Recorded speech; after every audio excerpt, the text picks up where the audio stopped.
Raiden, are you receiving? We're still here. How's that possible? The AI was destroyed. Only GW. Who are you? To begin with, we're not what you'd call human. Over the past 200 years, a kind of consciousness formed layer by layer in the crucible of the White House. It's not unlike the way life started in the oceans 4 billion years ago. The White House was our primordial soup, a base of evolution. We are formless. We are the very discipline and morality that Americans invoke so often. How can anyone hope to eliminate us? As long as this nation exists, so will we. Cut the crap! If you're immortal, why would you take away individual freedoms and censor the net? Jack, don't be silly. Don't you know that our plans have your interests, not ours, in mind? What? Jack, listen carefully, like a good boy. The mapping of the human genome was completed early this century. As a result, the evolutionary log of the human race lay open to us. We started with genetic engineering, and in the end, we succeeded in digitizing life itself. But there are things not covered by genetic information. What do you mean? Human memories, ideas, culture, history. Genes don't contain any record of human history. Is it something that should not be passed on? Should that information be left at the mercy of nature? We've always kept records of our lives, through words, pictures, symbols, from tablets to books. But not all the information was inherited by later generations. A small percentage of the whole was selected and processed, then passed on. Not unlike genes, really. That's what history is, Jack. But in the current digitized world, trivial information is accumulating every second, preserved in all its triteness, never fading, always accessible. Rumors about petty issues, misinterpretations, slander. All this junk data, preserved in an unfiltered state, growing at an alarming rate. It will only slow down social progress, reduce the rate of evolution. Right. You seem to think that our plan is one of censorship. Are you telling me it's not? You're being silly. What we propose to do is not to control content, but to create context. Create context. The digital society furthers human flaws and selectively rewards development of convenient half-truths. Just look at the strange juxtapositions of morality around you. Billions spent on new weapons in order to humanely murder other humans. Rights of criminals are given more respect than the privacy of their victims. Although there are people suffering in poverty, huge donations are made to protect endangered species. Everyone grows up being told the same thing. Be nice to other people. But beat out the competition. You're special.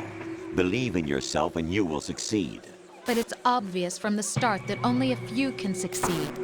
You exercise your right to freedom, and this is the result. All rhetoric to avoid conflict and protect each other from hurt. The untested truths, spun by different interests, continue to churn and accumulate in the sandbox of political correctness and value systems. Everyone withdraws into their own small gated community, afraid of a larger forum. They stay inside their little ponds, leaking whatever truth suits them into the growing cesspool of society at large. The different cardinal truths neither clash nor mesh. No one is invalidated, but nobody is right. Not even natural selection can take place here. The world is being engulfed in truth. And this is the way the world ends. Not with a bang, but a whimper. We're trying to stop that from happening. It's our responsibility as rulers. Just as in genetics, unnecessary information and memory must be filtered out to stimulate the evolution of the species. And you think you're qualified to decide what's necessary and not? Absolutely. Who else could wade through the sea of garbage you people produce, retrieve valuable truths, and even interpret their meaning for later generations?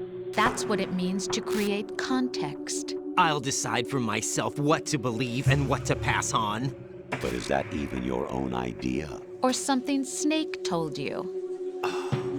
That's the proof of your incompetence right there. You lack the qualifications to exercise free will. That's not true. I have the right. Does something like a self exist inside of you? That which you call self serves as nothing more than a mask to cover your own being. In this era of ready-made truths, self is just something used to preserve those positive emotions that you occasionally feel. Another possibility is that self is a concept you conveniently borrowed under the logic that it would endow you with some sense of strength. That's crap! Is it? Would you prefer that someone else tell you? All right then. Explain it to him. Jack, you're simply the best, and you got there all by yourself. Oh, what happened? Do you feel lost? Why not try a bit of soul searching? Don't think you'll find anything, though. Ironic that although self is something that you yourself fashioned, every time something goes wrong, you turn around and place the blame on something else. It's not my fault. It's not your fault.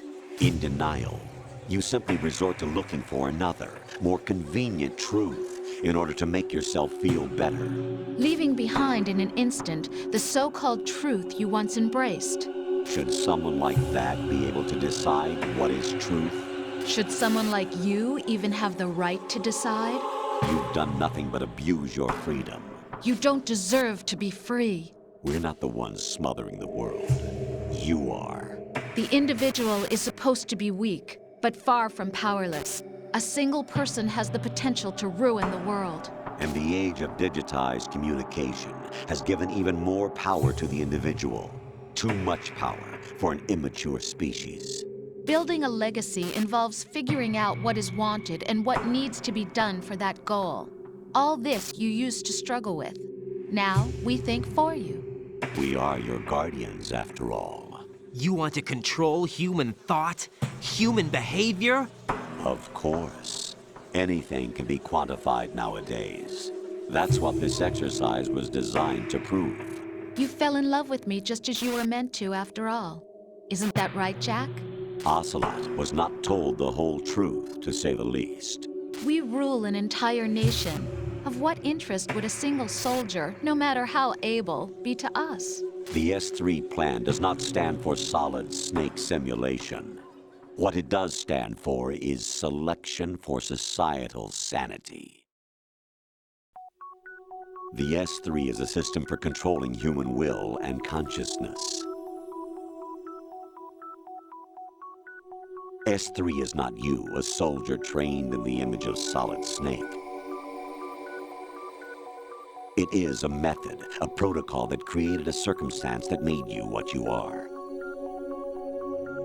So you see, we're the S3, not you.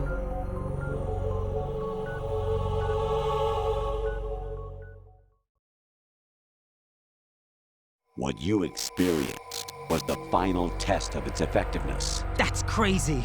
You heard what President Johnson said. The Arsenal's GW system is the key to their supremacy. The objective of this exercise was to establish such a method.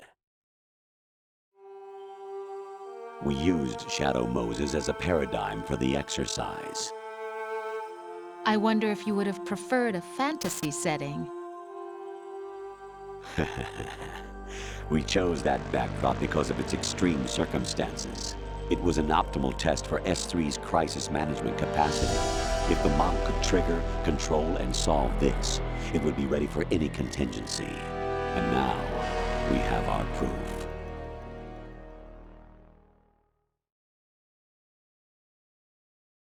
Raiden, there are also reasons behind your selection.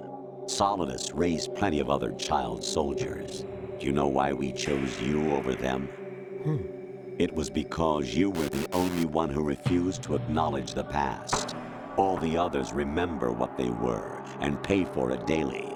But you turn your back on everything you don't like. You do whatever you like, see only the things you like, and for yourself alone. Yes, Rose can attest to that. You refused to see me for what I was.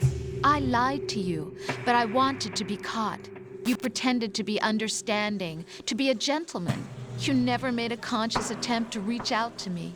The only time you did was when I gave you no choice but to do so. I was just trying not to. What? Trying not to hurt me?